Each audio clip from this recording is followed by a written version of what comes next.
Hey y'all, welcome back to In the Blind podcast. We are here today at Riley Green's Duck Blind where we shoot this. I'm joined by our co-host, Mr. Stephen Barker-Lyles. Hi. And today we are joined by a young man who hails from Kansas City. Been in town for 10 years. He's right at the 10-year town mark. So big things happening for him. Y'all make welcome Mr. Roman Alexander. What's up? How are you, brother? Good, man. Yeah, the weather's finally getting nice out here. Oh, so. It is. Perfect. Football weather Yeah, we're it talking is. about. Football weather. Yeah, it came earlier this year, so It did. no complaints. It was so hot for a long run there. Yeah. Yeah, like my grass was really green most of the summer. Like we had a really, wet, nice. He's a big grass guy. Normal You summer. grass guy, yeah. I am, and I'm like depressed because my lawn is deader. You than wake up it's in the morning ever with your been. robe on, your coffee, and you just stand out there and watch your grass. And just look at it. Yeah. And I'm the admire my opposite. handiwork. I'm like, oh, great. I don't have to pay this dude to come cut my yard this week. Yes. Yeah. I'm still in an apartment, so Nice, yeah, you're Nice, good then. nice. I have long guys constantly, you know. I wish I had a long guy, but I mean, there's Well, you part of me kind of that have actually a long guy named Camden. Yeah, my son started a Heck lawn mowing yeah. business this year, and Did he then really? He was super gung-ho about it all summer until it got really hot, and then it was all of a sudden, I should have never started this company. Yeah. They don't care and about that money I don't want to anymore. cut their grass. I'm like, well, they hired you, so you now have no choice. And now Yeah. they don't have anyone. And if you don't do it, I'm the one that gets stuck doing it. So Or get he your can ass hire one of his outside. buddies to go do it for him. Hey, yeah. He started doing that. Yeah, start contracting Dude, it he'd out. call all his buddies and be like, hey, guys, it's really hot. Can you guys come help me? Yeah, He's charge like, "Are we getting $50 paid?" extra. No. And, yeah. I'll give you $5. Yep. These kids are pretty ingenious these days. Oh They come no, up they with- they Yeah, would they never are. do it for that. My son thinks that he can charge these people $50 to wash their car. I'm like, bro, you've been washing cars for like a week. They're not Yeah, going you to don't pay even know $50. How to If you wash get a car, though. $25, you'll be lucky. That was my first job in Nashville, was washing cars. Really? Nice. Yeah, Where at? at the Audi dealership. Nice. Yeah. So, yeah, I know it all too well. I feel Yeah, like I bet. a car washing pro. I remember like I would wash cars so much in a day that my knees would like swell up from having like Really? been down Yeah, I and, bet. like at the rims and all that stuff. Yeah. Did you eventually get one of them pads you can like put it down? Like No, I quit. yeah. yeah. I'm That was not my messing with these solution. creepers. I'm out of here. Eric and I, we've had a lot of different jobs in town, but we valeted at what's the name? of it? At Maggiano's on Western Maggiano's. for a little while. Oh, yeah. I got fired a couple times. From Maggiano's? Yeah, from valeting. I need to set the stage here for why Steven got fired. So I was the last one to get a job there, and I also kept my job longer than any of them. But one day, so Brian Bandis, our first guy, I think he's the one that like started there first, and Yeah. then his brother Andrew started valeting cars for this guy Casey, and then Steven, we're And at the- Tyler from FGL Tyler worked with us. We Hubbard got him from a job. FGL. I We're remember, getting I all remember around him a Tyler job there, talking about yeah. that before. Yeah. Yep, it was all of us at the same spot. So one day, It was fun. I get a call from this guy Casey who had become friends with all of us, even though he Yeah. was their manager. He sent me a picture. He goes, "Hey, look at your bro." And this Steven had brought one of those like old school like lounge like chairs you would lay out on that like folds up into a square and like great has, chair. Great had chair. like the bright colors. This one was like green and white. Yeah. So, anyways, he has his shorts rolled up to like looking like coochie cutters. He's got his sleeves rolled all the Yep. way up, and he's literally just laying out next to the valet Catching some stand rays, dude. I on don't want to be this- pale. Oh my God. on this lounge chair. He was like, "Dude, I'm sorry, like, but I have to fire him." I'm like, "I don't even work for you, bro. Like, do what you got to Yeah. do." But No skin off my back. He Yeah. hired me back. he did. But then I Yeah. think he got fired, so I got his position, and then he ended up working there again. But So how was the dynamic when y'all worked together? Yeah, it's fun. it was good. Yeah. It We had was the fun, same. man. Like I think we only ever had like one shift together. Actually. Okay, so working. they knew to probably separate y'all. Probably. Yeah. Because it's really only It ever was my one side person- job. I was assistant to the manager at Blockbuster on That's East true, Nashville he for a was. while. Blockbuster. It's a pretty big deal for Man. him, you know. It's kind of sad that like kids these days will never. I know. You know. Yeah. You'll never No. know what it was like to go on a Friday and pick out Yeah. a movie. Dude, I was watching this thing the other night, just random doom scrolling night on Instagram, and it's this guy who has this badass house, like all these cool rooms, and then it's like his video room. And he basically rebuilt a Blockbuster. Blockbuster, I saw in that, there. yeah. And Oh, I like haven't these seen people, that. these kids are freaking out. Like, this is Yeah. so cool. So we can go pick out a movie and then Yeah. we go put it in the VCR. We can play it like a Yeah. movie theater. Yes, you can. Like, yeah, that's really cool. But you can also just literally pull it up on your iPad. Like, Yeah. like we have all this technology. Well, do you remember and like they're the late excited fees about were that. so cheap? Like you could hold on to a movie for like months and months and months and months and months and be like, oh, I probably should Oh, return I that. definitely know. Funny you Yeah. should say that. Yeah, it's like 'Cause $5 he in almost late got fees or fired whatever. because okay, so late fees were, yes, you're right, very Yeah. manageable. But Yeah. would never return the movies because I knew that he could clear my late fees. Just so it would get to be like something absolutely ridiculous. I'd have like 15 movies, like we're like hundreds of dollars, and he's having to clear all those for me. So I that's a good friend, man. I got in trouble 2 different times, and the last time was like you're getting fired, and I was able to quit right before I got fired for the last time. But yeah, I'm like, Eric, dude, you got it. He's like, I don't even know where that movie is. I was like, how do I manage this inventory to where it's like, oh, that one's damaged. I had to like do crazy stuff. A few years after that, I like found like this like book of CDs that I had clearly just been taking them out of those plastic little things and sliding them in there. Like, I don't know where they went. The Steven. CD sleeves. Oh man, man, that was fun. Yeah, dude. I remember like at least when they had started renting like video games and stuff like that. Cause I'm 29, so I still remember like Blockbuster pretty well. It's just sad like kids will never know these days like what Blockbuster was like. Cause then it's probably had Hollywood Video too during that time. Hollywood Video was fun. But they had video games and I would just like wasn't that fun? Stack them. Oh yeah. Dude, I remember when the new game came out because your parents weren't going to drop $50 on it, so they're like, "Well, can I just rent it for the weekend, Dad?" Yeah, $2. Yeah. That was Not great. a bad deal. I thought it was a really. Me and Emily, my wife, were talking about that the other night. It was Friday night, and we were like, talking about what we were gonna do. Let's go see what Steven. we're gonna watch.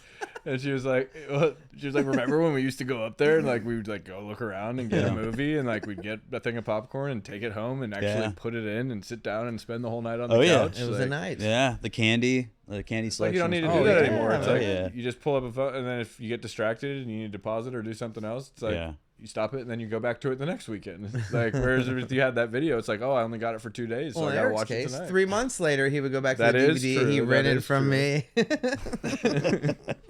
Yeah, well, and I also remember like when Netflix had they would send you CDs too, or the DVDs. But I mean, I just feel like the selection these days is just like it's all the same recycled type of movies. You know, like how many military movies can they make the same? How many superhero movies can they make the same? You know? The shows are different. The shows are good though.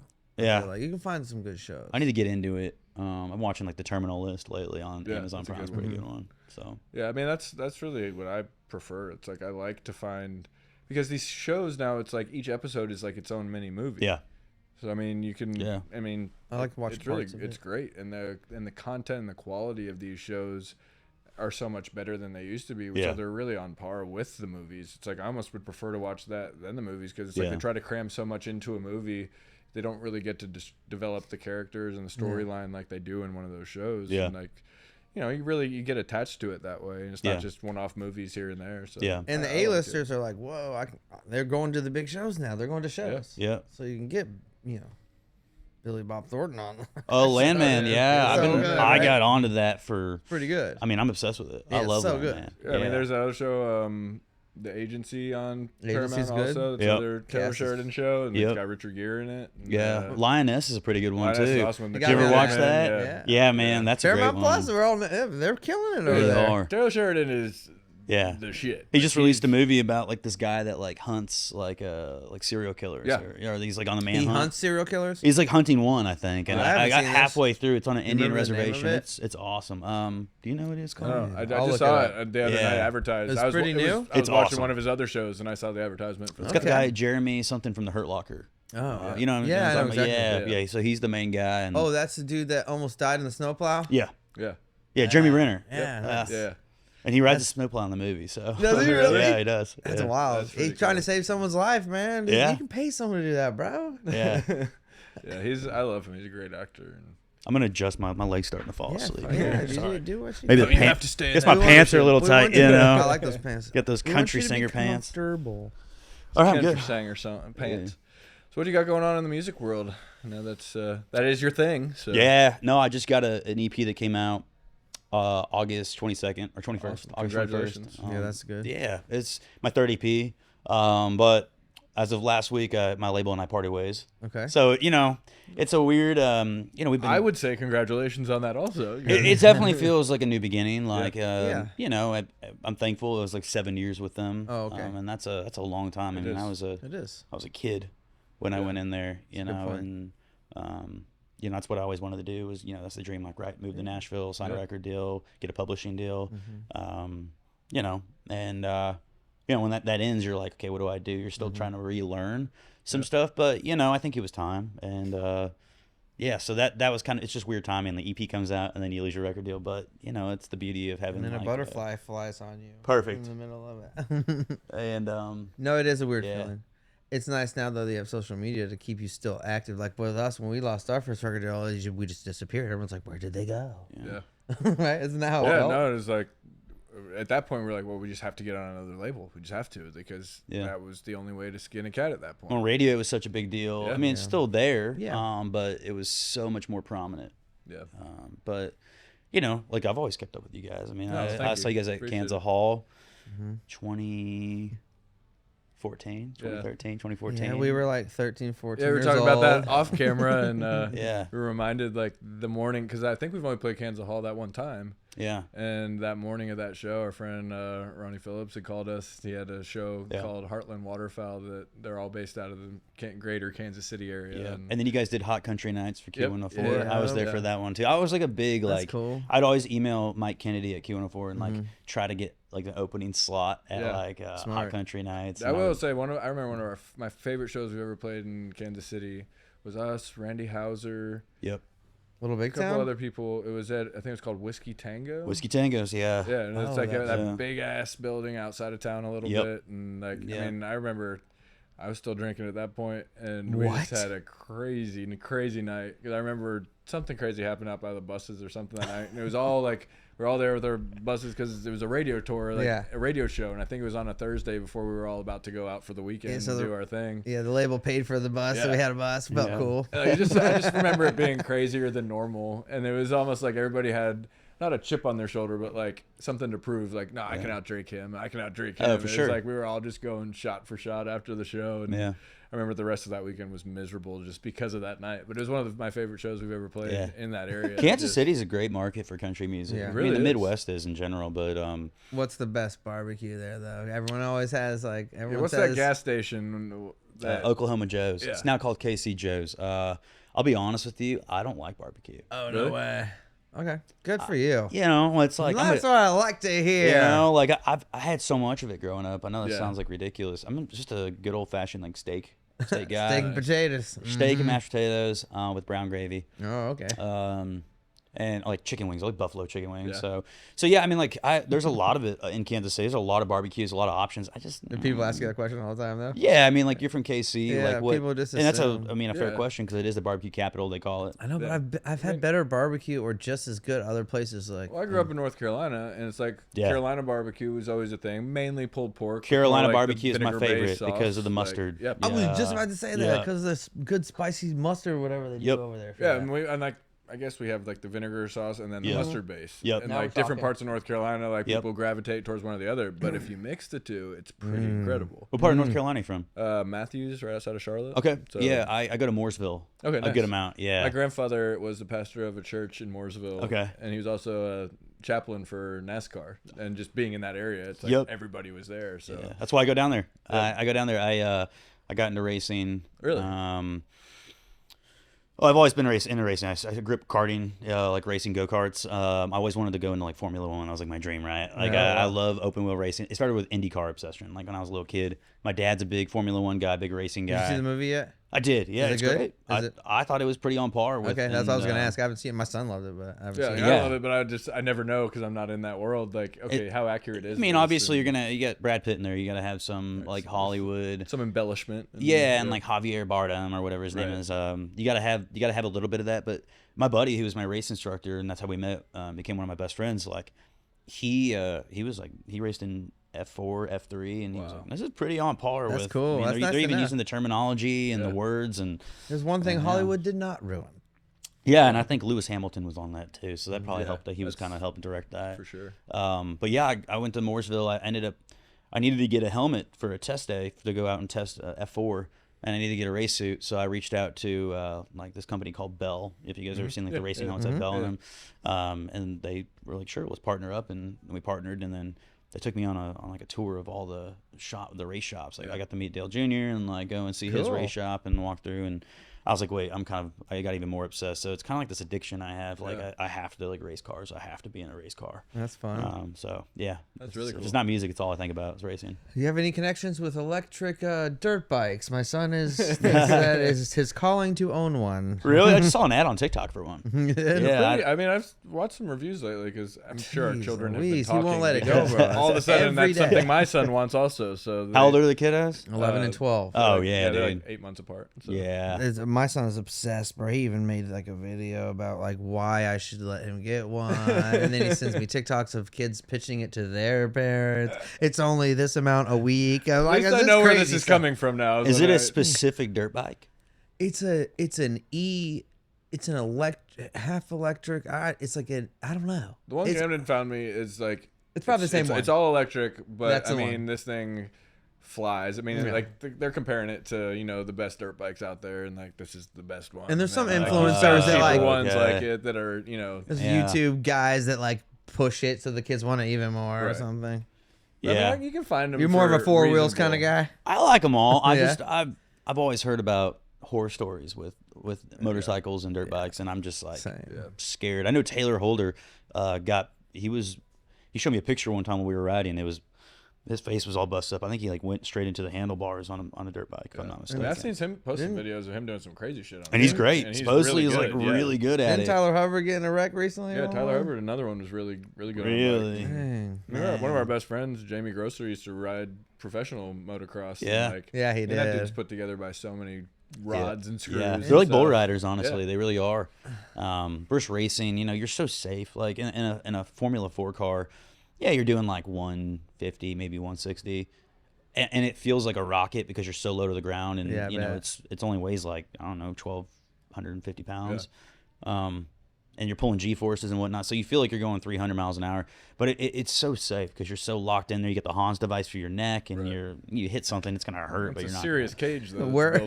So it's a tub. Where are you finding people to be like, go ahead, test our $1 million race car out? Yeah, go ahead, take it for a spin. I reached out on Instagram. You have to obviously be pretty good for these people because if I were to call and ask, hey, can I just go take your thing for a spin out here? They're give gonna it a laugh in my face. No, I reached out via Instagram. Or maybe email, but I just there's a place called Podium One. I don't know if you've ever heard of it. They're here in Nashville. They make simulators. Yeah. Yep.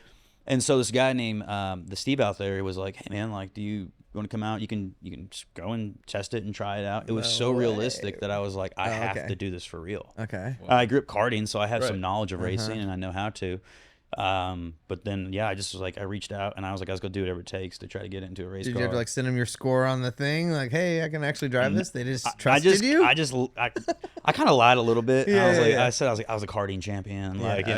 Completely lied about that. And the guy, I think he saw through it, but he knew like he saw how passionate I was. So he's like, I tell you what, come down, test. And then I reached out to Bell and got the helmet and the suit and everything, and they figured it all out. And then they all thought, I mean, like I said, the race instructor, his dad owns the team. Well, he became one of my buddies because they all thought I was just going to come down there and be like some influencer who was going to try to just, do it for clout or whatever. Yeah. And they're like, oh wait, he's actually really serious about this because they couldn't peel me out of the car. They were like, we got to get you out of the car. Like, you time for you to go. Like, you've been here for 2 days testing, and you do 6 hours a day. We were like, hey, I can wash all these for you. I just quit that job the other day. Well, yeah, because then I started looking at houses in Texas because that's where the test track was. I was like, and then I was like, I was telling my manager, I was like, well, if I can just make this much touring, and then I could calculate and do this, and then that pays for the flights out of Texas, which is Fort Worth. It's really not that far. Wow. And she was like, "Shut up," and just. Yeah. So you were really ate up with it and obsessed. Yeah. So I'm still really obsessed, but that's cool. NASCAR is something I've always been interested in. So I think that's something I want to dive into. That's cool. There's so many parallels in just the NASCAR country music world. I mean, it seems like to be very much the same core demographic for the most part. I mean, it is the entertainment industry at the end of the day. I mean, really people pay to come see it. People come to see us play, and Yeah, I've been a huge fan ever since I was a kid, and I think I got spoiled by getting to go to all those races, especially up at Lowe's Motor Speedway, just because. I mean, like literally every race or anything that was close, like regionally, like we go to Darlington, we go to Daytona, Bristol, all that. Virginia, other places. So, oh man. And I just think it was lost on me how cool like what I was getting to do. And that's back when NASCAR was like even more loud and just more aggressive and 1,200 horsepower.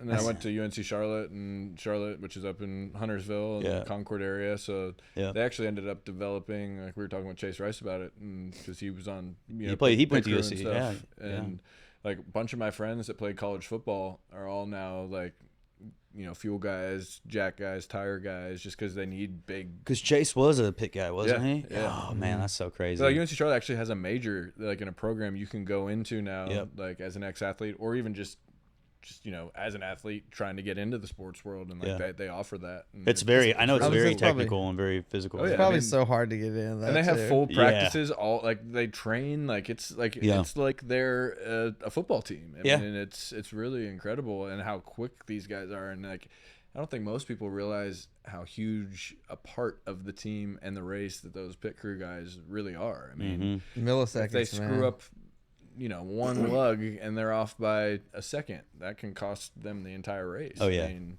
man. It's like you're putting a lot of faith in these dudes inside. So I get why they want, top level athletes that have that work ethic and really will treat it, the way it needs to be treated. They have an institute there in Mooresville where it's like it's just like that. It's just a technical school for pit training. That's and you'll see them like pull the cars up and then they do the whole thing, and it's awesome. They were playing at one in New Hampshire. Like, we played the big event outside before the race. Okay. And they brought us in. Yeah, I got a speeding ticket on the way. Yeah, you did. And so I just remember walking up and down the pit road. I mean, 2 hours before the race started, and all these guys are down there with their guns, and this was for like the earlier race, not even the ARCA stuff. One. Yeah.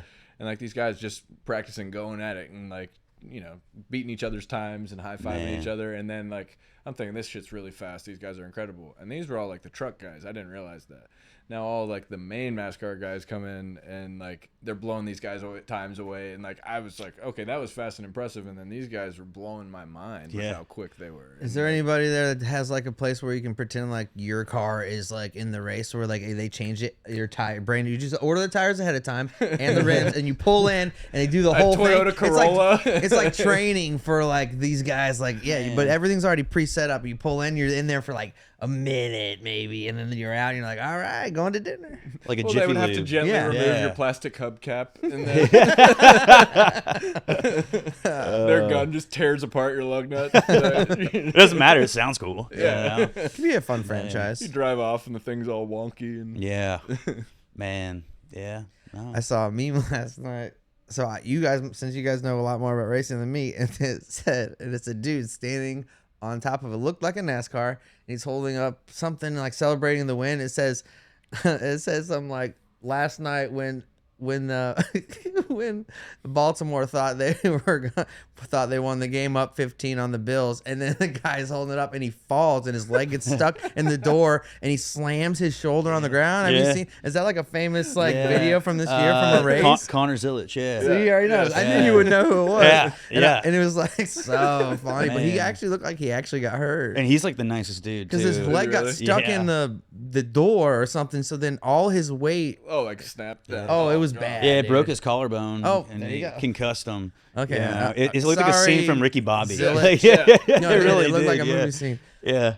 Okay, so I saw that last night. I hearted it. I don't know if you're a fan of Talladega Nights. Oh, yeah, of course. So we're all just in here the other day, and we had shot a podcast for these guys called White Trash with Money, and they shot in here, and they had this kid on there named Grayson Russell, and he's the guy, the redhead that gives the Mountain Dew kid. Mountain Dew. Come at you like Spider-Man. That's him? It's him. Oh, dude, so the other day we're sitting in here after a podcast, and like he pokes his head around the corner and just looks in, and another buddy was in here. I was like, yes, and I knew it was Grayson. He came in, and I was like, he's on country music now too. Just say the line for everybody, and so he got in character and did it, and it was pretty cool. And I'm sure he gets just annoyed as shit by that because shut up, Chip. To do it. Yeah, exactly.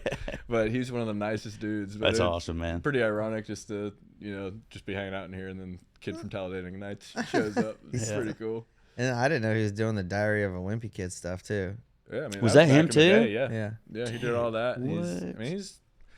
He's done a lot, and they shot that movie in Charlotte. So when I'm sitting there doing what Jimmy was doing for their podcast that day, and just hearing him talk about Charlotte, and like He's like talking about Central Church of God, which is where I graduated from high school. That's like, awesome. I mean, I graduated from Charlotte Christian, but our graduation was at that church, and like all my friends went there. Like they had like some of the best worship music in town. Like so to hear him talk about all these landmarks and different places was kind of cool. But he said he still has a connect with NASCAR and stuff, doing stuff with him because of that movie. Still, all these years later. Yeah, apparently it's like the 20-year anniversary or something coming up. Oh, and he's that's doing right. a whole tour with NASCAR Because he's playing country music too. Anyway, it's just a it's a real side NASCAR note story. there. It's like one of those movies like Rudy, you know, where it just never gets old. You know, every single time it's on, it doesn't matter if I saw it yesterday, I'll still put it on. Yeah, that's one of that and Step Brothers. If it's on TV, I will watch it every single time. I watched Old School the other night too. So anything with Will Ferrell, I'm happy. Oh, I know Will's great, man. Yeah, man. Yeah, I love Will Ferrell. Charlotte, there's a venue there I played a couple of years ago. It's like a little club. It's like a country club.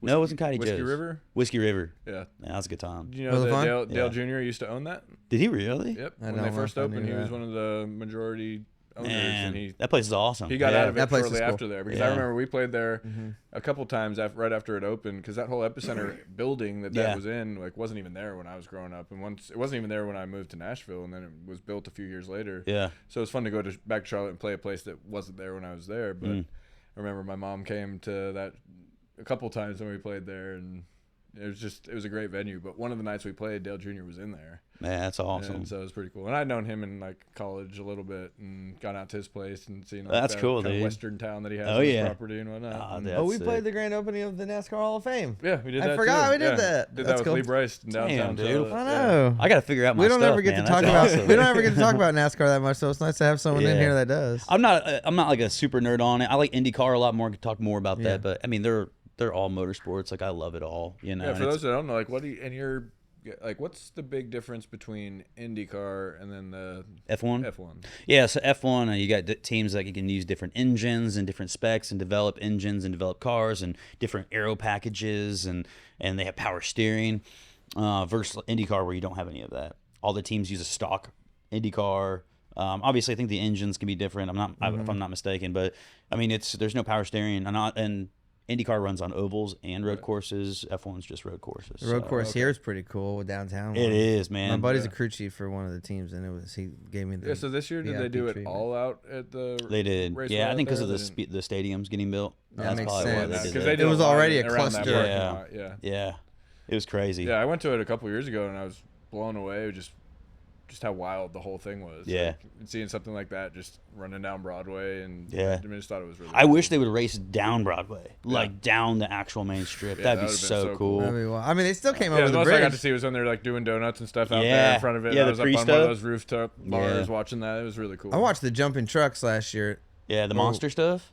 Wait, I don't know. Is it Monster? I don't know. I don't know. It was on the same track, but they put ramps in, and they're jumping these ramps as part of the race. It was awesome. I don't know what it was called. Dude, I need to. They weren't that big a truck. They weren't like monster. Oh trucks. yeah, they're like the modified pickups and Yeah, stuff it was like so that. cool. Yeah. Me and my son were like, "Whoa, I'd never seen it before. It's pretty sweet." Yeah, that's awesome. Have you ever done anything like what's the kind of racing? It's like they're massive, like beastly cars, but they're a little lower to the ground. It's like kind of like a rally car, like Torques or. Oh, yeah, I know what you're talking about. Not WRC. Our buddy Jamie Grosser had one, and it was the Popcorn Sutton brand Oh, wrapped whoa. in it. Yeah. I forget what it was. Like apparently, like But it's all terrain, right? at the time, like the top #1 ranked golfer in the world, I think it was Jason Day, was like out on their property and flipped it, and like was just going like 150 across like this massive field, hit like a hole, and like they thought he was dead or something. But Are you guys golfers? Oh, Yeah, we big time. love golf. Yeah. You? Well, no. no. Nah. No, it's sad because all I of love my. how he set us up for that. yeah. Just say no. I got excited for a second. I was like, "Oh, you want to talk about No, golf?" Yeah, I know- let's talk I about know. golf and racing. And we're in. I know the sport. I know it well.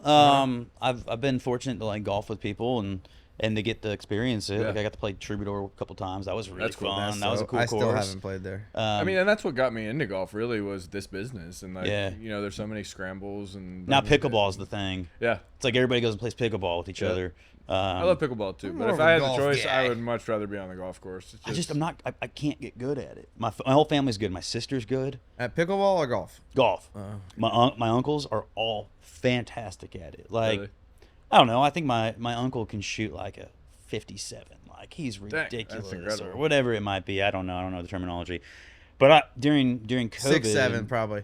it's, whatever he can shoot is awesome. Like it's crazy. And during COVID, there was nothing to do, right? Yeah. Like, we were all kind of just like that's stuck when I got inside, good at golf. and that's when I started into it.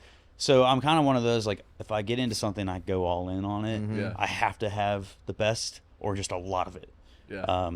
At the cost of my finances. Like, Hey, I'm right there with you. It's so, Golf is I an remember expensive hobby. I lived in Brentwood at the time, and so I lived next to Golf Galaxy.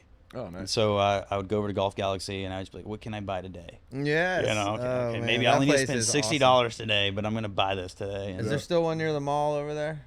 There's Edwin Watts over by Opry Yeah. Mills, but that Golf Galaxy in Brentwood, the one right next to McAllister's good Deli one. and the Chick-fil-A right there, good That's one. the one. that's the one. It's a Like, hidden gem. It yeah. really is. They I don't know have, if they have it's like a- 4 simulators in the Yep. back. Like you can go you can act like you want to buy a new driver and just go hit everything. The and putting green, Oh, yeah. See, My I haven't kids been in there love in a going while in there. then. They're like, "Hey, Dad, can we go to the range today?" And I'm like, "Oh, you mean Golf Galaxy?"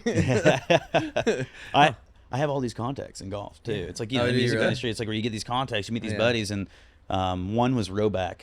Oh, that's cool. The little- Clothing the company? dog, Yeah. you know? Yeah. Well, back in 2020, they were still kind of just up and rolling, and they were like, "Hey, do you want to model a polo?" We launched the Nashville polo. Mm-hmm. So I was like, "Well, heck yeah!" So I wasn't getting paid for it, but they sent me these boxes of all this Yeah, merch and all this stuff. gear. So I just have nothing but Roback, so I look really good on a golf course. Yeah. But I Nice. can't play with Nice. the shit. And that so. stuff's expensive, so that's a good thing to have. It's Yeah. Like because whenever I go play, it's like, oh, do I want? I only golf every so often. I mean, I golf a lot, but like Yeah. it's like you don't want to wear the same thing out there every day. But it's No, like also yeah. the We stuff don't I golf as like. much and as we would it's like. expensive, Yeah. so it's like if you can find a good company like that, that'll That's hook you fun. up. That's Cigars are cool, you know. Yeah. I'll smoke the cigars, Oh yeah. Yeah. you know, out there. But yeah, I look like I you know, a PGA golfer when I go out there. Yeah. I try to, but I can't. I honestly, my buddy one time just patted me on the back. He's like, hey, just go sit in the cart, dude. It's all good. Like, you can just drink and smoke cigars. We're playing the Joe Diffie Golf Classic on Wednesday this week. Yeah. Where's that at? Hermitage. Hermitage. Oh man, Yeah, yeah. it should be fun. This is a scramble though. I like scrambles, man. I just hit every now and then, help the team out. You Yeah. know, no Did you ever get pressure. to see Joe Diffie at all? We played one We show played with him. one show with him in It was so Rochester, New with York. Low Cash yep. and Tyler Farr. Yep. and who there's one else? other. It was really fun. Here's what was funny about it. I'm pretty sure he just finalized his divorce, so he was talking so much trash about his ex. He was talking trash about some woman in particular, and I don't know what it was, but he was like, he wanted us all to know. Joe? Yeah, and we That's were just in awesome. this And it was like funny, it tour was- bus green room. And it was also on stage. It was like a writers' round type thing, but it was different than any writers' round. Was that we'd a ever horse been on. track, right? At a horse track in Rochester for the radio station WBEE, I think it was. Good memory. And Look at that. Dude, yeah. He There's remembers all this crazy stuff. I know it was the B. It was the name of Yeah. their station. I think it was BE, but that might be another city. Anyways, like they had like this riser built behind the front row, I so it's remember like this. it was like a tiered like stadium seating But for writers' writers' round. So round. Joe Diffie's up in the middle, on like the He got first the place. peak of the podium. Oh, He had the man. gold And then, medal. like, we're Low Cash is on one side, Tyler Farr's on the other side. We're down in the front. There's And I think somebody there was two else. other solo artists with us. I And it was forgot just- about that. Was the weirdest stage. It was weird just because I remember Joe Diffie talked so much that show. Like Yeah. we were like my neck hurt from like trying to wrench my neck. He around does and talk a watch lot him. during, or he did talk a lot during his shows. Yeah. So you done shows with him then? No, not Have you seen personally. him, though? I was a merch guy for a long time. Oh, so cool. Sorry, this thing is sinking, man. Yeah, no, This it is a- swallows this is a- you You'll up. have to move a little bit. This Yeah, is a it's couch super if I've ever comfy, seen yeah. one right now. It's a good one. Yeah. So I was a merch guy for Shenandoah. Cool. Oh, that's cool. And Easton Corbin, yeah, and Jody Messina. So When were you a merch guy for Shenandoah? 2016 through 2018. I'm trying to Was think of Paul what- Sanders playing bass at that point? He wasn't. No. He came in right after that. I think he came in right after that. He's our bud. Yeah, I love Paul too. He's a really nice guy. Great guy. And then actually we did a couple shows with him. And then I was with Easton Corbin That's cool. for the rest of that time. So. Yeah, Gator fan. Bro. He is a Gator fan. Although Even though my team just beat him this weekend, my saw alma him. mater, so I'm a Florida State and USF. I went Yeah. to USF, but that was I almost texted him. I was like, man, that's almost. Did too you see that mean. video of all the coaches running into the Yes. after the So game and fun. stuff? And all like the Florida head coaches are walking down the same hallway with their heads hung, and like these guys are just awesome. going crazy. he takes it serious. Like Yeah, I if know. he like I think of him lots of times when I think of the Gators. And that's how I know he takes it serious. He always wore that blue Gators like Under Armour shirt, Nike shirt. He always wore it, and that was like his. I don't know if it was like a pre-show ritual or something. He just wore it. Woke up and he'd always be in that. Yeah. And like I thought one time, I think Missouri was playing Florida one time, and we just beat the piss out of him. Nice. And I was like, "How about those Tigers?" And he was just looked at me like, and then you like hid behind okay, I probably shouldn't have said that. He was reading like a newspaper, and he like looked over at me like that, and I was like, "Ah, shit, I'm sorry, dude." Sore subject. That's cool though that you did merch, man. It's nice to see the different sides of the business too. Of like, I know when I worked at a venue and did all the loadout and stuff, you appreciate different things more when you see all the different sides of it. Okay, hang on. I think my memory. I don't have a good memory like this guy over here. Does, yeah. But I think I remember. Did you guys ever do anything at PBR in Kansas City? Yes. Okay, so you guys did like an acoustic show or something. Yeah. I had to load in your equipment that day. Really? Yeah, I was. We did. I used to every Thursday. Well, it was Hot Country Nights, I think, were Thursdays. Every Wednesday there'd be like a new thing or a radio station. You guys came in and did a bunch of stuff. With Q104, I think. And so we did a lot of Kansas City stuff in the Kansas beginning of our career. It was a huge, great market for us. I saw you guys like 2 or 3 Yeah. times. I saw you get them out. Because we were really close with, Mike Kennedy. Yeah. And Mike John Wall. Edinger was like best friends John with Edinger our was radio best friends person. with That's Mike what Kennedy. it was. But then we became really good friends with Todd Nixon when he Yeah. got out there. Todd, dude. We knew him when he was in Raleigh, I think, in North Carolina for a Yeah. little bit. So, See, we had a lot of different remembers his weird former connections. station. This is perfect for radio stuff. I mean, you Yeah, kind of got to. It's Yeah. great to have him around because he reminds me of stuff. I'm like, yeah. And I just jump in. That's why being in a duo is really good.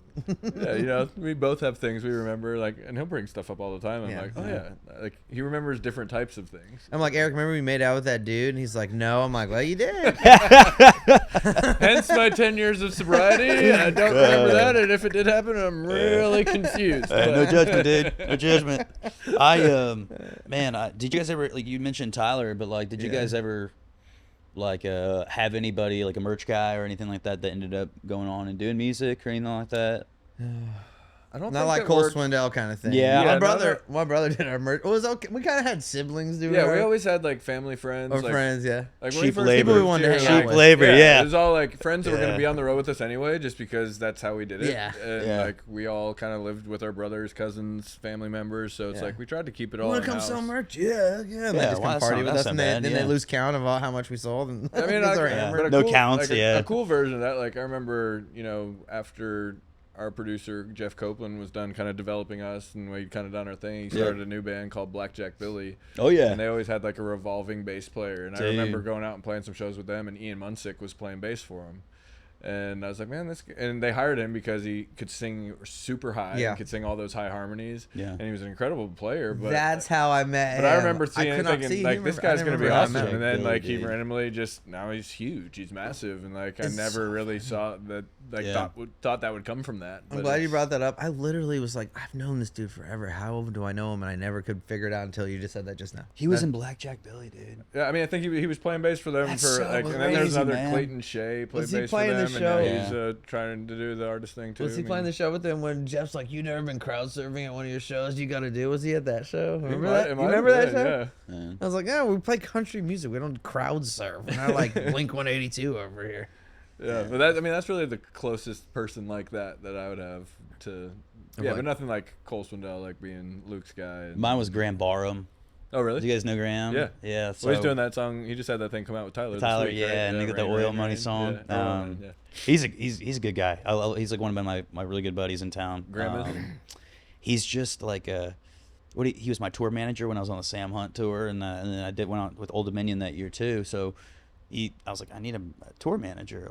We're gonna be out a long time, and we weren't in a bus, but we were in a Sprinter that had the bunks and everything in the we had lounge. one of those. Yeah, we bought one of those It after we got rid felt of them. those are awesome. Oh, Yeah, great. they're He just had to freaking get it awesome. worked on again. $5,000 down. Every time he tells me, anyway. Sorry. Did it cost you guys a lot of money? Oh, it did. But I mean, it saved us a shit ton of I money. know it But we did. sold it to our buddy. I mean, when it already had close to 400,000 miles on it. Did it But really? everything's been rebuilt on it. Yeah. So. He's putting tons of miles on it though. Yeah, he's driving the he's amount doing a that he's radio driving it tour now. on it. Really? I would expect that it would break down more than it actually has for him because it broke down way more for us when we were putting that kind of mileage on it than it has for him. No, sorry I didn't to interrupt your No, story, but- they're cool. they're cool. I didn't really know they existed for the longest time, and then I always wanted a tour bus, until my business manager at the time had like broken down what the cost of a tour bus is going to be. I'm like, I just can't. I can't afford that. You know. You get to the show and you're like, excited, and then they're like, this is how much money you made, and you're like, oh. Yeah. So it all goes really through the bus. Yeah. Exactly. It looked fun. Yeah. It was fun, but.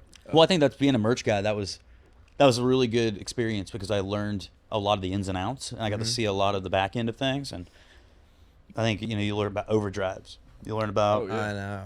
For anybody who doesn't know what overdrive is, it's like what you have to pay the driver once they go over a certain amount of mileage, and then you got to bring 2 drivers in, and I TM'd for a little bit, so I got to learn that ins and outs of that too, and that it gets expensive real quick. Yeah. Not to interrupt again, but I'll interrupt again. Please One morning we were driving back to Nashville, and I look at my watch, and I'm like, all right, we'll be back in 25 minutes. Fall back asleep. 2 hours later. Yeah.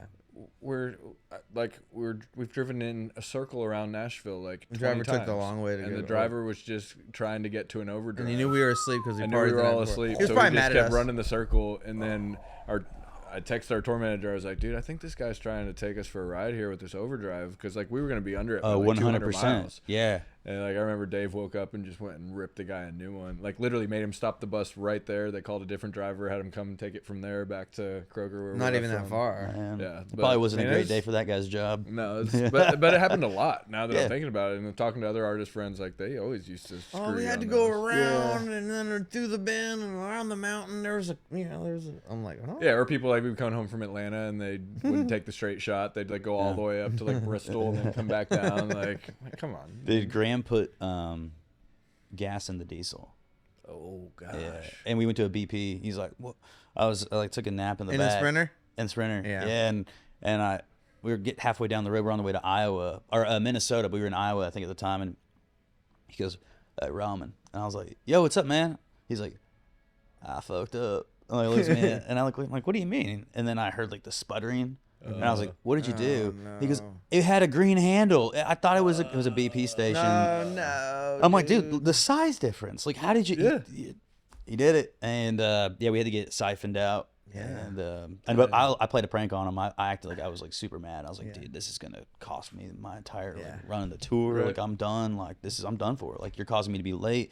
Dude, he was so nervous that he was going to throw up. He was actually leaning over, dry heaving, and I was like, dude, I'm just messing with you. Damn. Yeah. Dude. But the driver you're talking about taking advantage, it's crazy. People don't talk about it enough, how many times people get in the music industry get taken advantage of in multiple different ways. It's kind of sad to see, and I think that's the beauty of having TikTok and I'm no TikTok master by any means, but having social media these days and streaming is I think a lot more independent artists can have a little bit more control of their destiny these days. Back, even whenever I got into town 10 years ago, it was a label was your destiny. That's the only option. There was the only option. They either developed you, and there's a whole A&R process, which there's still a beauty to that. I believe, I missed the A&R process of getting to go and sit and pick out songs, and I was also a big advocate of not just releasing songs I wrote. I like outside cuts. I like writing songs that I didn't write because there's so many great songs floating around. Amazing Nashville, songs. So. Yeah, that's a cool outlook to have because so many people don't have that outlook. Especially it's I have to write everything. And we've done that a lot in our careers. We've been forced to write outside stuff, and now we're at a point where it's we haven't had many amazing songs pitched to us just because we're not having number one after number one. But we wrote with this guy the other day. He played us 2 songs. We were like, and we were we both of us were floored, and we were like, hey, would you think maybe we could cut that? My first question was, are either of those on hold? And he laughed he thought we were kidding. No. And I was like, we'd love to cut those. He's like, all right, well, we can figure it out. And I'm thinking to myself, what is there possibly to figure out? But I guess give me the song. In this new day and age, it's all artists want to have a part of the writer they want share. their name on it. So when he's saying, let's figure it out, he's thinking, all right, I'll have to come up with how much I'm willing to give up of this, so y'all will cut it. And we were master both split kind of thing. Yeah, we were both no, well, we'll on the master, you keep all of your writer share, and please just let us cut your song. They're really good. But it's because we talked about this before. That's all these little writers camps, and the main artist has the publishing on his friends, and so they're all writing them all in that group. And Craig Wiseman and all these other dudes, you know, Bobby Pinson are writing. They're still writing on the row, writing bangers all the time. So we're listening to songs whenever somebody plays them for us because there's so many hits just chilling. Again, I think it shows a certain level of maturity to like be like, yeah, I'm gonna take a page out of the Tim McGraw playbook, and sure, if I wrote it, great, but I just want to cut the best songs I possibly can to give myself the best opportunity. And I mean, it's kind of hypocritical in this town to like, okay, I want other people to cut my songs, but I'm not going to be willing to cut an outside song. Yeah, this is a town of songs. It is. I mean, at the end of the day, it's about songwriting. And it's nothing without the writers. Exactly. I mean, that's the storytelling. I will say, I guess my mindset on that comes from,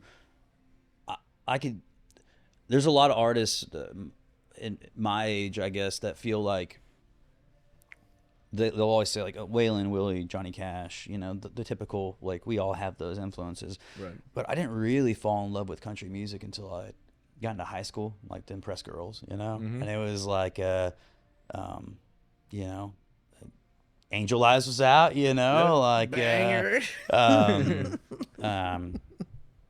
know, Billy Currington has always been one of my favorite artists of all time. I think a lot of cuts great songs. He does. And there's a thing. It's like a longevity thing, and it's not. People always act like we're seeing. Okay, I'm trying to figure out how to say this without getting myself in trouble. There's so many artists these days where you see the skyrocket, right?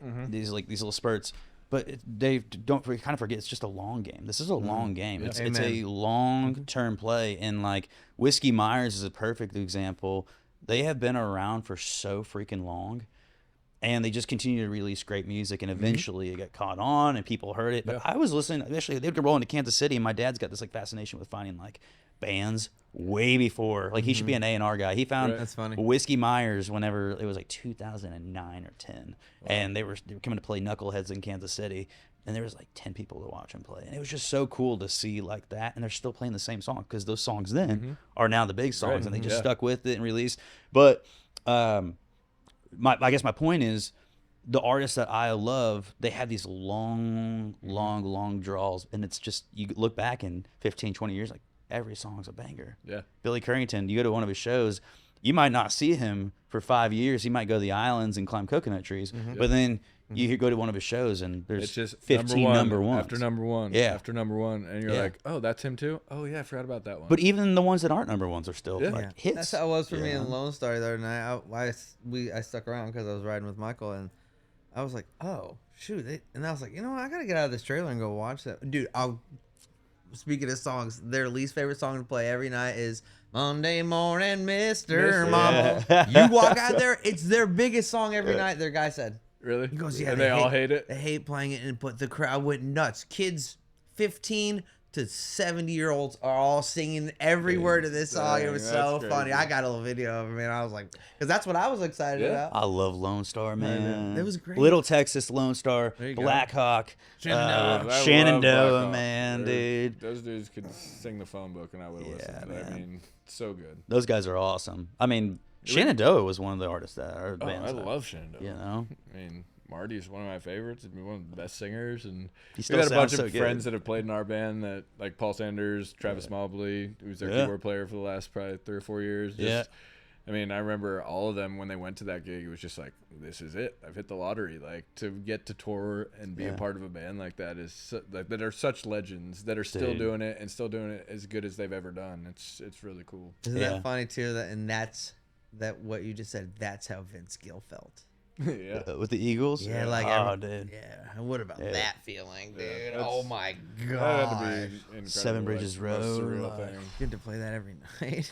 Take It Easy with Deacon Fry, Glenn's son. You know, gosh, man, that'd be awesome. Yeah, we were fortunate enough to have a few records produced by a guy named Josh Leo, who was Glenn Fry's guitar player, produced a bunch of records for Alabama. And that's awesome. In Coral Reefers with Jimmy Buffett for years.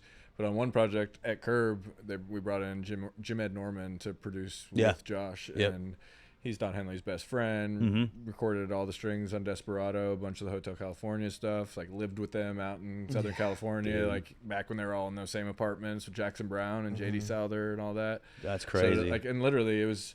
we didn't get a ton of work done making that record because we would literally just sit there and ask them to tell us stories about the Eagles and Alabama and all these guys. And it was one of the coolest, like, behind the scenes kind of like crash courses. We and were like so that dumb. We should era have filmed of music, everything. just to just to hear those stories, it's like it's wild how crazy different the business is. You're talking to a history book. Like, it's like you're literally talking to like a living history book. Because I feel like, I guess the problem is these days, information's so disposable because we get it so quick. It's like those guys hold on to memories really well, and they want to share it with people. Like they're actually, I've kind of found like Shenandoah, they would tell me stories about Johnny Cash and like back in the day, like super cool stuff. And we're getting close to losing a lot of that, man. Like, we are real life living people. Yeah, I guess my favorite memory of that, and I'm sure you guys have plenty of these. I only have one that I can think of. I did the BMI Songwriter Festival in Maui back when they were doing that, and we used to do we did this one thing at this house, and it was like they have one new artist, one like junior artist that like hasn't had any music out. That was me that time. This is like 2018. And or 2019, and it was at this mansion in Maui, and it was like 100 people. Owen Wilson was there. I literally got to hear him say "wow." It was really cool. Yeah, I heard him like he was like "wow," and then I saw like Vince Vaughn, Woody Harrelson was there. It was like cool. And then that was fine and all, but Miranda Lambert, and then I think like Bobby Pinson was there. So it's like a big songwriter thing, and I walked out there and I was like, I'm gonna play a song that nobody knows, and it's my song, and they're not gonna care at all. This is really embarrassing, and my hands were shaking because everybody was there, and I look up and it was Chris Christopherson and Willie Nelson sitting next to each other in the front row, and there's only 100 people, and it's in this guy's living room of his house, and the guy that was running the label at the time, his name's Tom Becci.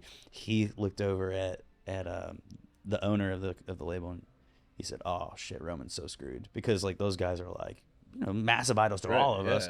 My hand started shaking, and like Willie was sitting there with his legs crossed, and he goes, "It's okay, like it's all good, you're gonna be all right." And I was like, "Okay, we're good." I played it, got a standing ovation from Willie and Chris, and that was really cool, man. And I was like, that's all I needed to know. And then Chris isn't here anymore, so it's like it's cool to have.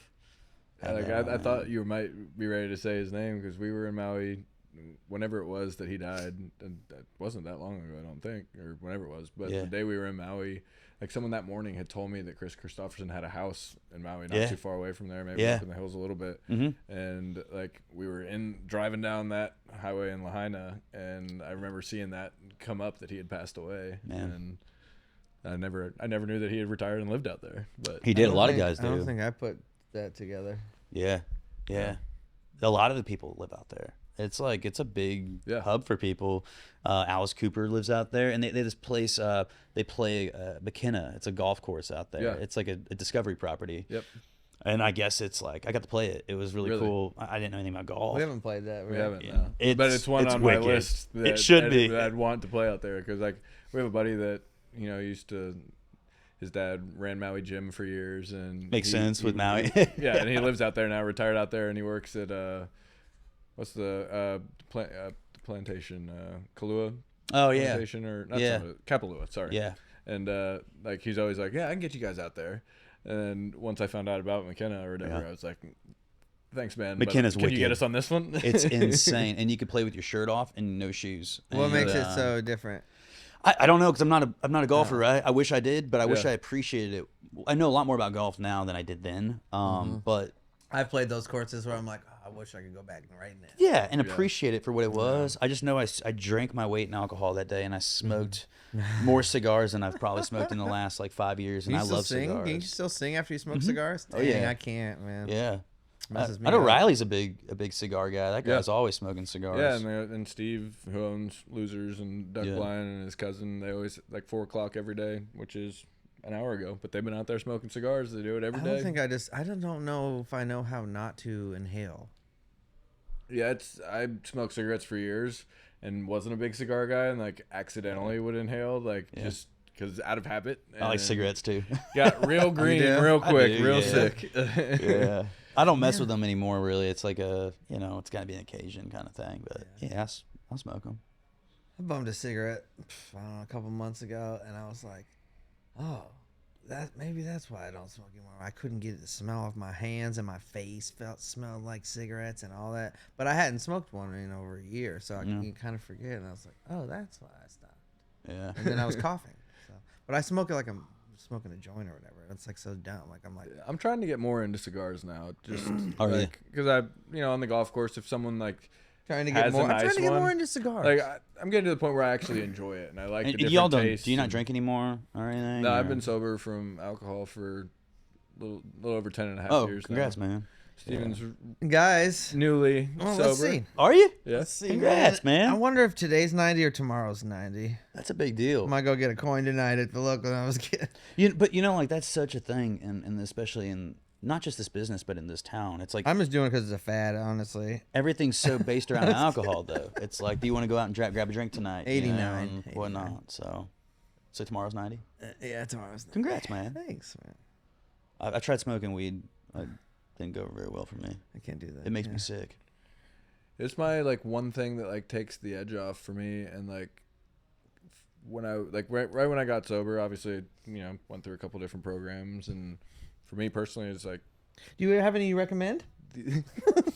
Yes, a couple actually. I've got a couple recovery books and big books that work really well, but no, I just found like the whole AA program for me was a little bit too liturgical and too churchy, and I have an issue with church just because of not an issue with church, but personal experiences where the church almost completely destroyed my family and a lot of other things. So, sure. It felt like I was very much back in that world, and I was like, I think it's different for every addict, and I think there are different things for everybody that work and different things that don't. And for some people that don't have a lot of structure, don't have a lot of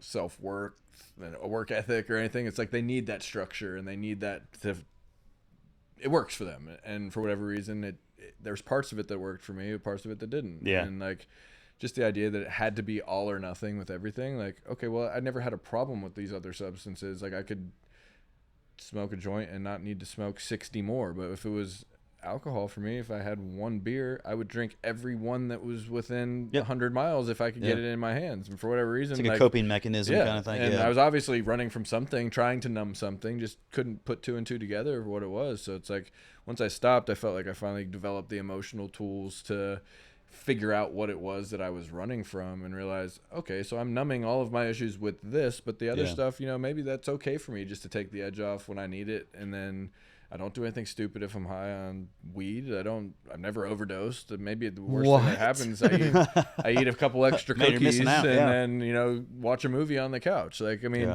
so to lump all of those things into the same category, I think is unfair, and not like I'm just here, being an advocate for mind-altering substances. I mean, I'm not, but I think there's a lot of beauty in like self-discovery that you can, achieve with psilocybin, with weed, with other things. And I don't think I think they're all lumped in that same category for a reason. Yeah, because there are benefits and good things, but I really have never found any good thing about alcohol, to be honest. No, I mean, personally, it's literally poison. Yeah. And I guess. It's God, dude. Like just like the way you recover these days too. Like just to recover, like the hangovers last so long. I remember like hitting like 25, and like my hangovers would last like 3 days, and I was like, "Whoa, this is not what it was like." Yeah. And those started to catch up to me too, and that's like, you're exactly right. It's like, okay, I don't get hungover because I stay drunk. Yeah, like because I'm not going to even get the chance to feel that bad because I know how it feels, so I'm just going to keep it going. Yep, especially when you're on the road and you're like,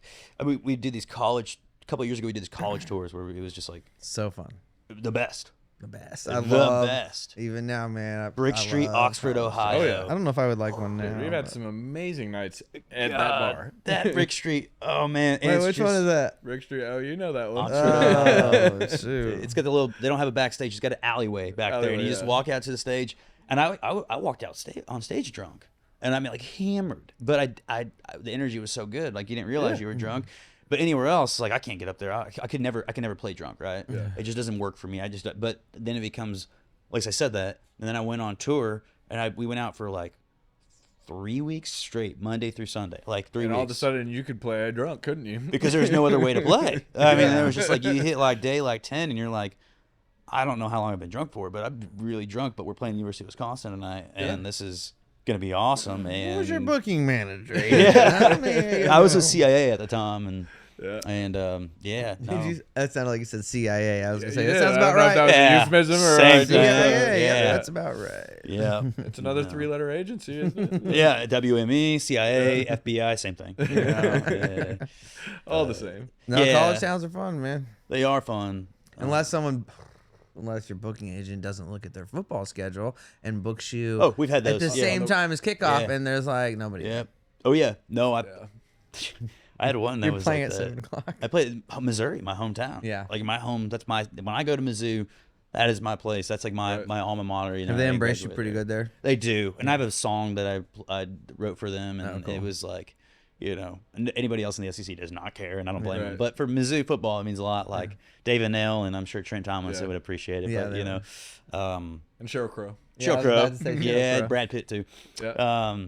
But no, I didn't know. My booking agent just didn't look. Why he didn't look, I don't know. But yeah, he booked me, and it was like right at kickoff on a Saturday night game. Yeah. No. And I like walked in, like, how many tickets do we sell? They're like 10. I'm like, what do you mean 10 tickets? This is my place. Sure, it's not like 1,000 tickets. No, 10. And it was strictly because, and they were nice enough to be able to move it till after the game, and then people were able to go. Yeah. So still didn't sell a bunch of tickets, but it was a lot better than 10 tickets. Yeah. So we've been there for those shows. Brick Street, Miami of Ohio. That's best bar, and I think it's best bar. I agree. Best That's college one of my bar. favorite college bars we've ever played, if not the top. I can't think of another. Why one did you look at me and go, "Oh, you know that bar"? Because we were talking about it the other night. Which one is it? That night. Don't. Oh, It you was- know. That was one of the nights with Scott and Chris Terrell and all that. Oh, yeah, okay. that was- Oh, yeah, that that's a was in great that bar. time. Hey, you know Brick Street. Oh, yeah. I promise Great you. bar. You know Brick Street. I remember they just like I had just gotten like a, you know, like whenever you have a hot song at the time, it's like right then and there. It's like it's a heater. Everybody knows it for you know, and they I felt like Elvis. I like walked out on stage. I'm like, I feel like Elvis. They're ready for me. And then you halfway through the show, like sometimes the energy dies down because they only knew that one song. Like they only knew my one song, and I was like, you know. And But I felt like the great Here's thing friends about in low places. Yeah, that's and the that's great what you thing gotta- about Brick Street is like I was gonna say like There's what nowhere was else for cool them to about go. that place is there's nowhere else to go. So like people are really into the show like through like the energy is so high throughout the entire thing. I felt like that they just kind of keep it going. And yeah, you're right. There's a couple lulls, but like the first time we played it, we had just had a song come out. Like it was a Like show Runaway? and it was after a radio tour kind of event that we had played, you know, outside of the little college town. I think like that was the second thing we had done that day. And, you know, I was kind of worried like, okay, this bar, it's packed. They don't know anything. And like literally from the first song, they knew every word of the song we had just put out, Runaway, like you were saying. They study. And they studied and they went and learned the rest of that music. They studied. I guess it was probably in the middle of that cycle for that song because that record had come out, and I remember just being blown away that these people were singing back these songs to us college students, like young kids, not like your typical like soccer mom fan that knows every word with their kids because they've been listening to it in the car. We got Listen some to it in the soccer car on the mom way there, fans, like, you know. Dude. but, Hey, like that place was just a Milfs, different animal. They're awesome. I man. bet they like you, man. They're cool, dude. Like they buy your tickets and they buy your merch. Yeah. And they there it are is. loyal fans. And they're fans for life generally, and they'll I mean, fight like anybody, and they're not afraid of it. Yeah. And And man, what I love is they pass down their passion for your music to their kids. they do. And like literally, like even the other night, we had someone come up to us and they're like, "Oh, you know, you were one of my first concerts, and then now my daughter, this is her first concert." Yeah. And Can I remind you guys? It's like that made you guys sound old, but you're not. Like you guys are. yeah, It's not that long Thanks. ago. no, you know? and it does. Your first hit was not that long ago. No, and it's crazy, and it there's times where it does feel like a long time ago, but the majority of it does like It's because people move on. feels like from yesterday, things yeah. like it's TikTok and stuff. But God, no, dude. Like, I guess since it's a podcast, it's a obviously open form conversation. I figured I'd ask, like, what from individually each of you guys, like, what are like 3 things y'all have learned, good and bad, about this industry and this business? Because I mean, not having a label for the first time, it feels for a second, because you have ups and downs with your label, right? Yep. You have days where you just like, I don't want to be here. It's like a marriage, and then there's days I'm committed. We're in this together, and then there's wins and highs and lows, and then when it's done, you're like, I'm ready for the next chapter, but like, what now? So like, what is We've had a lot of what nows. yeah. Have you guys had it like where you guys feel like this is like this is done, like I don't want to do this anymore, or like? Yeah, I mean, that's a lot to unpack there, and that's Sure, I like, get it. I mean, for me personally, I'll start. I mean, I feel like I've learned so much, and just over the course of our career, and I think the most that I've ever learned about myself and about the industry is coming off of a deal, feeling like you're just kind of thrown back into, you know, just the pot in a sense. And it's like, now you're floundering, just trying to figure out what you're going to do next. And I think for me personally, I never took the time to just sit back and take stock of our career, where we were at. I always just was so anxious to get on to the next thing, just because I didn't want to lose momentum. I didn't want to lose, it's like you'd work so hard to get to this spot and you feel like someone else is ripping it away from you. And that's the only thing they can do. It's like, like there's nothing you can do personally in that moment to save your record deal. Like once they made up their mind, you're gone. So like, I think if I could do it all again, I would take some time just to sit and be quiet and look at, you know, what the business is doing, look at where I'm at, and not focus so much on what everyone else still has that I don't have. And just try so hard to be like, okay, if I just had that deal again, I could get this song on the radio and I'd be right back in the mix with these guys. And I think the hardest thing for me to do is not compare myself to other artists. And I think that's everyone's got a different path. You do such a disservice to yourself because every comparison path is the thief of joy, for sure. It is, and I was unable to be grateful for all the success that we had.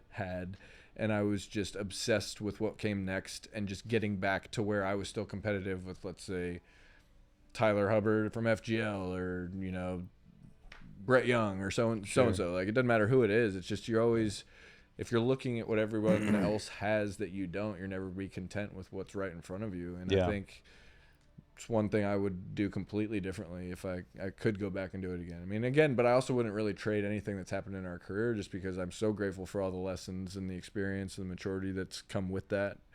And I mean, obviously longevity is like kind of a key to all of this also. It's like, now that we've done it for 20 years, I can kind of take that 30 to 50,000 foot view and look at it and say, okay, this had to happen for me to get here, for us to get here. This had to happen, or we would have never had this opportunity. We would have never met so-and-so. And if that hadn't happened, we wouldn't be sitting here doing this podcast with you right now. And, you know, X, Y, and Z. And there's so many moving pieces, and like, and it really, you know, you'll hear people that are, you know, religious or really involved in the church, like, oh, that's a God thing, this, that, and the other. And it's like, I look at our existence, it's all a God thing. We're created by a genius, intelligent creator that we are not meant to understand. We are not meant to be able to quantify or put into words what God actually is. It's like, so I believe all of our paths are really perfectly crafted, but then also everything we do, there's going to be some sort of ripple effect. And every action that you make, every hit song, every song you cut, every hand you shake,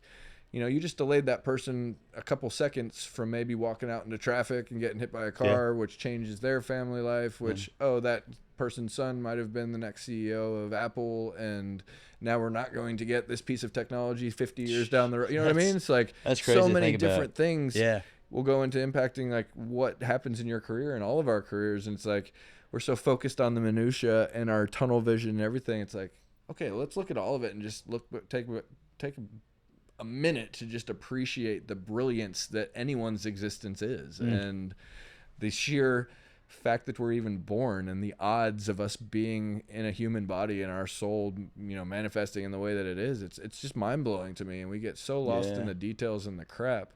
It's like, all right, let's just take a step back and just appreciate what's here and recognize that we're all in this together. And we're not all meant to have the same success. And if I had the success that so-and-so had, I may squander it in a way that ends up hurting way more people and that helps. And there's somebody up there that knows that. And maybe I wasn't ready for that success at that point. That doesn't mean it's never going to come. It may come, you know, 6 weeks down the road. But I think you have to be in a place where you're ready to receive that type of gift and that success and that excitement and what's happening. And I think our creator knows that. And so, I mean, you're where you're supposed to be when you need to be there. And I think I covered a lot of your question there. No, seriously. I think my thing is I had a record deal fall through. It was like a long negotiation. It was a partnership with a label I had just parted ways with. Well, this is a few years ago. I was coming off of a really big song, 2 really big songs, and then we had this record deal negotiation, and it was like an 8-month negotiation. And then it fell through last minute. And man, I didn't sit and get sad or upset. I was like, what's next? Let's go. Let's move. not realizing the last 3 years I had been or 2 years, I've been like crushing it, and like I didn't soak that in, and I met so many amazing people. I made good friends, but you also learn who your friends aren't. Yeah. And I think during that, I remember like there's some people I obviously won't say, but like they just I never existed to them. Like they have no idea. Like, and I remember I was hanging out with them every single week, and we were kicking it, and it's just like, man, that's kind of a bittersweet part of it. But then you grow up and you're like, that's just kind of part of this game. I mean, unfortunately. And maybe that record deal falling through, maybe the things that led you to that moment where you were able to look at those friendships and understand why they were no longer relevant or important in your life, or the realization that you weren't who you thought you were to that person. It's like maybe those things had to happen for you to realize that. So in this next season of your life, you're not putting, you know, stock in those people thinking that they had your or back. Those kind of then, people. Right. And then that's what ends up being the downfall of your next project, because, you know, you were surrounding yourself with people that you thought believed in what you were doing, but truly didn't. And they're not, you know, they're not bad people. They're good people, I'm sure. But it's just like, damn, like you're like, man, I thought we were buddies, and then you're like, well, it is business at the end of the day. It's like, I get it. That and I'm sure sucks. you can attest to this too. It's like the deeper you get into your career and the deeper you get into your friendships, it's like it becomes easier to recognize that. But then we're also guilty, I think, of making excuses for the people that we keep in our lives, knowing oftentimes that they may not be best for us. But, you know, I mean, I feel like I'm loyal to a fault in some regards, and then not when I should be in other areas. And it's like, it's hard not to let your kind of opinions and your experience, you know, it's easy to become jaded, and it's easy to become very standoffish. And, you know, then I think musically you get very protective of your brand, and you don't want to release stuff. You don't want to put stuff out there because it's like, oh, well, so-and-so is going to say this about it. It's like, trying to get to the point now where I just don't give a shit what anyone thinks. I was gonna say that's what initially is what my advice would be for you is, dude, you have songs, you have the talent, just put stuff out. Yeah. Because we went through a phase where we're like, well, we need to do it this way with the label, and it has to be just like this. We have to have a press release and all this crap, and it's affected us having music out there. You know, I mean, we should have way more music out there than we have out right now in our career. Yeah. And it's also scary to spend all that time. Like for me on the production side, it's like, okay, do I want to spend all these hours, you know, trying to make this piece of art that I think is now perfect, ready for the public to hear?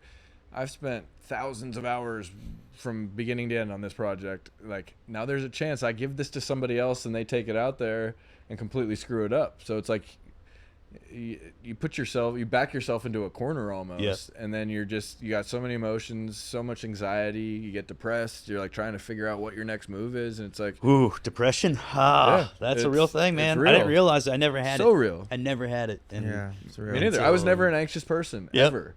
Anxiety attacks didn't exist to me. I had no idea what they were until 26. And all of a sudden that happens, recent. And then that's now a new thing you have to deal with on top of all of this. And it's like, okay, is it me? Is it my mind that's doing this? Is it everyone else? Is it my interpretation of everyone else? Does everyone really care as much as I think they do? Fuck no, they don't. No. Nobody does. No. And everybody's looking out for themselves.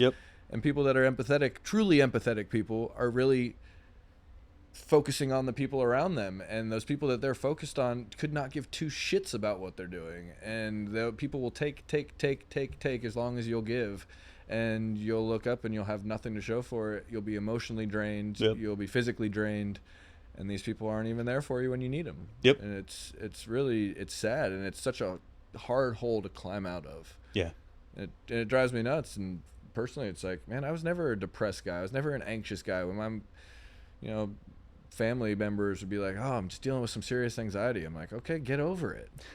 And then like once you're in the thick of it yourself, you're like, oh, you don't just get over it. Like, and you have to be very purposeful with the things you do to get out of that. So it's a real thing, man.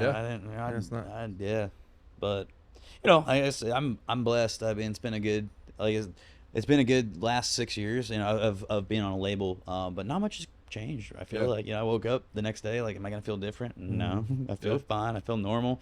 What's your plan as far as for releasing music and stuff like that now that you are kind of independent currently? What's your next goals? Do you have initial goals? I definitely. I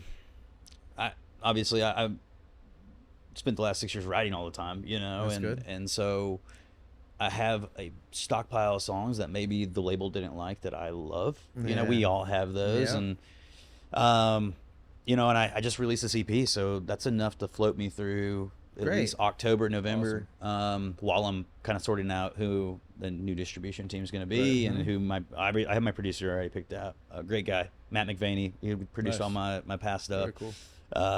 And so my goal is every 6 to 8 weeks I want to release music. There you go. I mean, just consistent songs, and the way I want to do it is like 2-song EPs. That's kind of like my goal with that. Is just I think that's good. Gives fans like an option to pick from and to play with, and it kind of showcases a diversity of songs that way. So still having something to push also at the same time. Gives you goals to like, okay, I'm doing this. I'm gonna do this for this and this for that. Put this here. Put this there. And touring. Because it's the one thing I think that social media these days can't replicate, no matter how big your following is or how good your AI is. Or your AI. How Thankfully, so far, AI cannot go out and play a show. It cannot. Maybe they'll figure something out with robots, but I guess like building that loyal underground fan base, you can't replicate that. No, like you have to go out and put those work in. You sell 50 tickets the first time, you go sell 100 tickets the next time, and then it builds and builds and builds. And obviously the mainstream success or TikTok success can help build and sell those tickets. But I think at the end of the day, those 50 people that originally showed up are going to be your hardcore fans that were there. And you just can't replicate that. So that's kind of the goal, is get back out on the road and start touring again in those markets, which has never really stopped for me. So it's good. Awesome. Yeah, it's the same old. I mean, nothing feels different. Good, keep it going, bro, and use all the assets you have now with things that the labels can't do as good as you, and that's direct access to yourself if you're willing to do that. I will say, I don't know how much time we have, but I will say, there's stuff I didn't realize I was paying for. Yeah, I got this. I just got this email right before I walked in here. I was literally reading it before I walked in here, and it was a spreadsheet of things I guess I've been paying for. Yeah. I didn't realize, and I saw it's like a total of like little over $500 a month of just like stuff for like website and like online sales and like these this phone number keeps track of everything and email list. I'm like, damn, $500 a month. That's a car payment. Yeah, you know? Nice car. Yep. That's a nice car payment. So I'm like, you know, that's the next, you got to navigate. How do you do all that? How do I luckily I have a great management team and great manager. So I'm like, that'll be fine. But that's just stuff I didn't realize. I was just shocked. I was like, I didn't realize I was paying for that. And in our case early on, it's like, we thought we had a great management team. Yeah. And then once we parted ways with them, it's like we got emails from new management, from business management, like, just so you know, they were billing this back to you, this, and this. You guys had no clue you've been paying for this. Yeah, they were like, hey, we really want to come to your show this weekend in Jacksonville. Yeah, you should come. Okay, I'll meet you there. And you get a bill for their flight, first class, rental car, flight, every meal, hotel, you at the Ritz. You ate for free for us at the venue. Like, we didn't even go anywhere. What's this receipt for this crazy meal? We had, we weren't even there. I wasn't on this trip because I came in late. But we had one person we were working with take Eric and our other bandmate to a sporting event, buy him a bunch of stuff, all this stuff, and then build us back for. We thought they were just being nice and taking us to see a game. This was just in a production deal. This wasn't a manager I didn't even get to go, and I had to pay a third of that. Yeah, it was like when we were meeting with our attorney, she's like just going through the list of every expense. We were like, they charged us for that. Like, we just thought he was taking us to a game as a friend. Like, is there like a time limit that you have to pay this back to? Well, it ended up we never recouped at the label because they closed. So the label put it on our tab that we were supposed to recoup. So we ended up never having. Yeah. So they got paid back for it through the label. Yeah. So technically, we're still paying it off. Actually, we've finally did recoup recently. Really? And I got a check for like $36. Heck yeah, dude. From Disney. Congrats. Is that what that was? I think so, yeah. Yeah, I got a check from them for like a couple bucks. Yeah, it's the first time that we've ever gotten anything from them. I'm except surprised for they're our still initial keeping track advance, of it. But Disney, man. Well-run machine. Yeah, we've all had bad managers before. Yeah. But it's I'm like in my first real good management deal right now. I'm happy to hear that. That's nice. That's probably got to be a very reassuring place to be, just to know you have somebody in your corner that actually does have your back. Yeah. And I had a great manager even if they actually before. don't, like, just the idea just sets your mind at ease for a little bit. Oh yeah, totally does.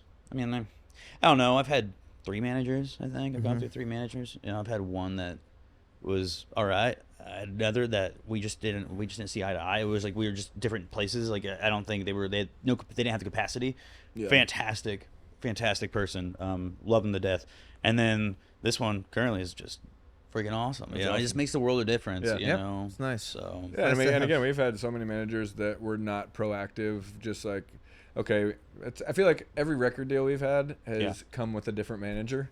yeah, It's like, because you get to the next label and they're like, oh, well, why didn't that deal work? It's probably your management or it's probably you. So we're just going to go ahead and request that you fire your management and work with someone that we like to work with. Mm-hmm. And now looking back on that, it was always just kind of their inside guy that was working a deal, just friends scratching each other's friends' backs. And it's like, they look like they've got your back at the beginning, but then when it comes time for that manager to go to bat for you, if they don't, you know that they're in bed more or less with that company, and that's how it happens. Funny thing about my back is, oh man. But I guess that's also the beauty of this business is if you've been in it for long enough, it's like there's only so much wool that they can pull over your eyes, and you'll see it for what it is eventually. I mean, then it's up to us as the artist to either do the same thing and then bitch and complain when the same thing happens again. I mean, that's the definition of crazy making, right? It's like doing the same thing over and over, expecting a different result. I feel like I've lived so many lives in one life. Yeah, same here. It's like, geez, I'm 29, but I feel like I'm like 79 some days. oh, that's good. Wisdom. But also a good place Back to be. and my I think. legs hurt. You know. Oh yeah. And I feel like this you business more so than Yeah. a lot of them will suck the life out of you so quickly. Definitely. And, I mean, because it's like it's so easy to say, well, who gives a shit what everybody thinks? But at the end of the day, you're making music because you want people to like it, and if it's successful, it's because people like it. Yep. So, like you still it's a weird dichotomy. Like you can't just truly just say, fuck it, I don't give a shit what anyone thinks, because this business is based on opinion also. It is. And so it's, you have to be willing to sacrifice certain things and then not sacrifice others. But it's like, where do you draw the line? And when, like, again, it's a weird thing that I think you can only learn with time. And I think some people discover it very early and figure it out. And that's a blessing. Their trajectory is different than mine and yours, right? So Ed Sheeran said, how many music industry people does it take to screw in a light bulb? He said it takes one, but it takes one, but that one will go and ask 99 what they think about it. Yeah. It's like, it's really it's so true. Man. Well, it sounds like you have a good plan moving forward. The one thing no one can take away from you is your talent. Well, yeah, thank you, about man. I guess unless I smoke too many cigars. I guess there's ways that you could give up your own talent. Man, if not, I'm trying to pick up golf, again. For the third time. It gets better as you go. And I play golf with enough people that are professional and they're so good and they still can't even make it to the next level. I'm just like, there's no hope for me to ever be a good pro golfer, so I'm just gonna enjoy it. Yeah, there you go. While my body still lets me, and try to get as good as I can. Man, just keep playing with me. You'll always feel good about your golf game. Dude, thanks for saying that. You're welcome. And I'm a very encouraging golf person to have around. I'm super pumped for people and their shots and everything. Really? It's a blast to have around. I'm fun. Does that like drain your energy? Because you would definitely, by the time you'd be done with playing golf, maybe be like, brother, like, no. Maybe I've given you far too much encouragement. Stick today. with the music. No, I just become like a golf coach towards the end. Hey, but then again, you might look at it and be like, dude, you have no business telling me anything about golf, so let's and just then I have keep a line for that too. I'm like, well, here's the thing, guys. I'm not really good at golf, but I've played with enough people who have given me advice that I can tell you what to do. It doesn't necessarily work for me, but I know what you're supposed to do. I don't take it. Put chapstick on the driver. Just hit it. Exactly. Yeah. Yeah, you keep a bottle of Vaseline in your golf bag for a couple different down reasons. on that spin, baby. I've never done that, but maybe I heard it actually really does work. It does work. And I've also done athlete's foot spray to see where my ball hits. Yeah, I still do that. It works. Fast acting, Tinactin, or that Lotrimin foot spray. Tough acting, yeah, Lotrimin. Tinactin. Yeah. My grandpa is a fantastic golfer. He was like, "Why are you doing that?" I'm like, "Oh, I need to see where the ball hits. He's like, you just need to know how to hit the ball. Yeah. Otherwise, it doesn't matter, and you don't know how to hit the ball." So yeah. Well, I had similar story. Like I was working with the guy on the range out at Hermitage, and finally got me making good contact. And he was like, "All right, now we're gonna see where you're hitting it on the club face." He was like, "Your swing before, like you would miss the ball completely, so there's no sense spraying anything on the face to see where you're gonna hit it." But he's like, "Now we got you dialed in. You're making the same motion every time." It was super helpful. I was hitting everything off the toe. Did you say call? I said call. Call I was lining up way too far away from the ball, and then I was getting more upright when I'd swing, and literally just either hit the end of the club or hit the top and just go nowhere. Little minor adjustments. Yeah, and as soon as I just figured that, like simple stuff, just like alignment and repeating the same things over and over, it's like you really start to figure it out. Now I've gotten to the point where like I can go 2 months without even picking up a golf club, and the muscle memory's there because I've been doing it the right way long enough to where it comes back real quickly. Whereas before I'd need 3 hours on the range just to figure out how the ball needs to make contact with the face. That's me. That's me. I need 3 hours. That's frustrating and exhausting. Yeah, I picked up another sport. I couldn't. I started playing rugby, so I had to like. Nice. I can't play golf anymore, dude. That's a wild sport just to pick up. Well, play while you can, because yeah, my manager's not too happy about that. My label was not very happy about it for a minute. They're like, "Why are you doing this?" I don't know. I need something. Yeah, I just want to break my body down even more. Yeah. Yeah. Well, there you go. Thank you so much for having our rugby plan. Yeah. I seriously, I appreciate everything. Like having me on. And, hey, absolutely, man. I'm thrilled that it worked out. Yeah, I've been a really big fan of you guys for a long time. Man. Seriously. Well, the same. I mean, I remember. Just seeing your name, like, when we're coming off of labels or doing other things, and you see like new up and coming people that are seemingly blowing past you, I'm like who's that guy? Like, but as soon as I saw your name again, I was like, oh hell yeah, we got to get him on here. Well, thanks, man. Yeah, no, I appreciate it, guys. Well, keep it up, man. Yeah, like it was funny just sitting down. I'm like, man, wait, I've seen you guys play here. I've seen you guys play here. Nice. Yeah, and it wasn't that long ago. You know, I was still living in Kansas City, but 10 years is I've been here 10 years. It's not feels like yesterday. Yeah, it's crazy. I mean, and again, it's like I don't want to sound jaded. Like I hate this town. I do not. There's no other place. There's definitely people I don't like in this town. Oh, absolutely. And if I think about it, there's people I don't like in most major cities around this country. So I mean. You do this long enough, it's like people burn you enough times. It's like, I don't have to hate where I live because of the people in it. It's like, I mean, this is an amazing town that has allowed all of my crazy, wild dreams to come true. And I mean, anybody that asked me what's the best advice you ever got was, if you want to play music, move to Nashville. And, it's the best decision I ever made. I wouldn't trade it for the world. I love this place. Love the people I've met here. Love the opportunities that this town brings. Everything I'm saying is about Steven. Thank you. But we really appreciate you coming on. Yeah, man, I appreciate it. Thanks so much. It's been a lot of fun sitting down and talking to you. So. Yeah. I could talk a lot, so I apologize about hey, no worries. I enjoyed every minute of it. So cool, man. Roman Alexander, y'all. Check out all of his social media and to see what he's got coming next. And we'll see y'all next time. Thank you. Yay.